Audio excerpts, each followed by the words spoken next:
Hello guys, எல்லாம் எப்படி இருக்கீங்க? நான் ரொம்ப நல்லா இருக்கேன். வீடு புதுசாக இருக்கேன்னு பார்ப்பீங்க. எஸ், நாங்கள் தனி வீட்டுக்கு வந்தாச்சு. வந்து 2 வீக்ஸ் ஆகிடுச்சுன்னு நினைக்கிறேன். 2 வீக்ஸ் ஆக போகுதுன்னு நினைக்கிறேன்.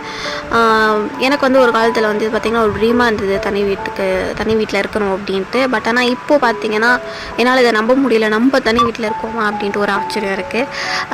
எப்படியோ ஒரு சிச்சுவேஷனால் தனி வீட்டுக்கு வர சூழ்நிலை. அதுக்கப்புறம் பார்த்திங்கன்னா எனக்கு அங்கேருந்து காலி பண்ணிட்டு வரும்போதே செம்ம ஃபீவர். குளோரி அக்கா தான் வந்து ஹெல்ப் பண்ணாங்க. என்னோடய திங்ஸ் எல்லாமே எடுத்துகிட்டு வீடு எல்லாமே காலி பண்ணுறதுக்கு. அக்கா, அண்ணா, அப்புறம் என்னோடய டேடி, சித்தப்பா எல்லோரும் கொஞ்சம் ஹெல்ப் பண்ணதால் அங்கே காலி பண்ணிவிட்டு நாங்கள் எப்படியோ வந்துவிட்டோம். எனக்கு இந்த வீடு செட் ஆக 1 வீக் மேலேயே ஆகிடுச்சு. நான் ரொம்ப டொயங்கின் ஆகிட்டேன். அது ஏன்னு எனக்கே தெரில, ரீசனே தெரில. ஒரு வேளை உடம்பு சரியில்லாதனாலையோ அப்படின்ட்டு. அதுக்கப்புறம் பார்த்திங்கன்னா எப்படியோ நான் அக்செப்ட் பண்ணிக்கிட்டேன். ஓகே, இதுதான் நம்ம வீடு அப்படின்ட்டு. ரீசெண்டாக வர கமெண்ட்ஸ்லாம் பார்த்திங்கன்னா ஷார்ட்ஸ் வீடியோ எடுத்து போடுங்க நீங்கள் செய்கிற சமையல் அப்படிலாம் வந்து சொல்லியிருந்தீங்க. ஓகே, கண்டிப்பாக வந்து இதுக்கப்புறம் வந்து நான் ஷார்ட்ஸில் எடுத்து போடுறேன். சப்போர்ட் பண்ணுங்கள், சப்ஸ்கிரைப் பண்ணுங்கள். பாய், தேங்க்யூ.